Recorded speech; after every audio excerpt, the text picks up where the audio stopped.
weekend that was part of his parole. His attorneys say the government's actions are in overreach. It really is very clear that the government is far more interested in throwing around their weight and demonstrating what they think is their power to do whatever they want, whenever they want, to whoever they want. That's clearly far more important to them than any particular outcome in this case. Trump administration announced over the weekend its intention to deport Garcia all the way to Uganda. Say the 30-year-old married father is a danger to the community, and he's also an MS-13 gang member. Abrego Garcia denies the gang affiliation. We just found out that a judge ruled he cannot be deported, at least for now. Reporting from the Alert Desk, I'm Dave Zabolinsky. All right, Dave, thanks for that latest update. Meantime, President Trump signed executive orders today aimed at eliminating cashless bail. According to the White House, the order threatens federal funding in cities if they don't change cashless bail policies. During the signing ceremony, the president called out several Democratic governors, saying he is still considering sending the military to their states to crack down on crime. You really want to be asked to go. You know, I hate to barge in on a city and then be treated horribly by corrupt politicians and bad politicians like a guy like Pritzker. You got to spend more time in the gym, actually. This guy is a disaster. Gavin Newsom's a disaster. When we saved Los Angeles, you wouldn't have been able to have the Olympics in Los Angeles. You're barely able to have it now. They did lose 25,000 houses to a fire that should have never occurred. Several states eliminated or nearly eliminated cash bail, including Illinois, New Mexico, and New Jersey.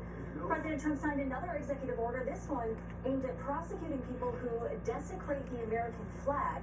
The order could hit a legal obstacle, though, in that the Supreme Court decided in Texas versus Johnson back in 1989 that flag burning was protected by the First Amendment. Trump says he may reconsider federal funding to rebuild the collapsed Francis Scott Key Bridge. The president heightened a feud with Democratic Maryland Governor Wes Moore this weekend. In a social media post, Trump attacked Moore's record on crime and tied bridge funding to a political dispute on deploying the National Guard to cities. Moore fired back, calling on Trump to focus on the future of the American people. Remember, the construction on that new bridge is being led by Omaha-based Kiewit. The price tag, an estimated $2 billion. Nebraska's oldest church is marking a major milestone, 175 years. First Presbyterian Church of Bellevue isn't just a place of worship, it's a piece of history celebrated by its congregation. First Alert 6, Aaron Hartley with photographer Isaac Autry share this story.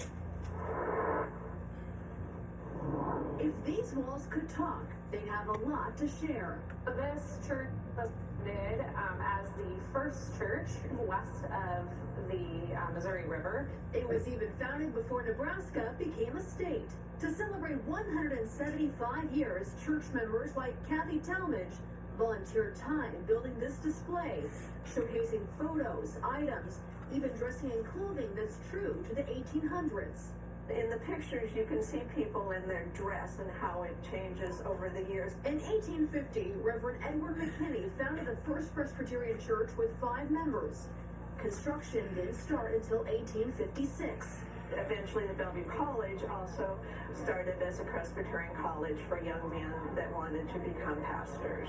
Before the church formed, Presbyterian settlers came to the reservation in northeast Nebraska and built a mission, which had a big impact on the education of indigenous people.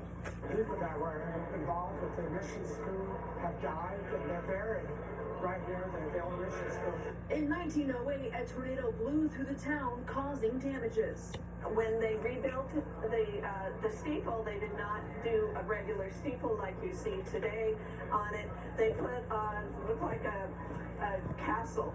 Kind of castle top. In 1959, the congregation grew too large, so they moved up to a new building on the hill. The original property is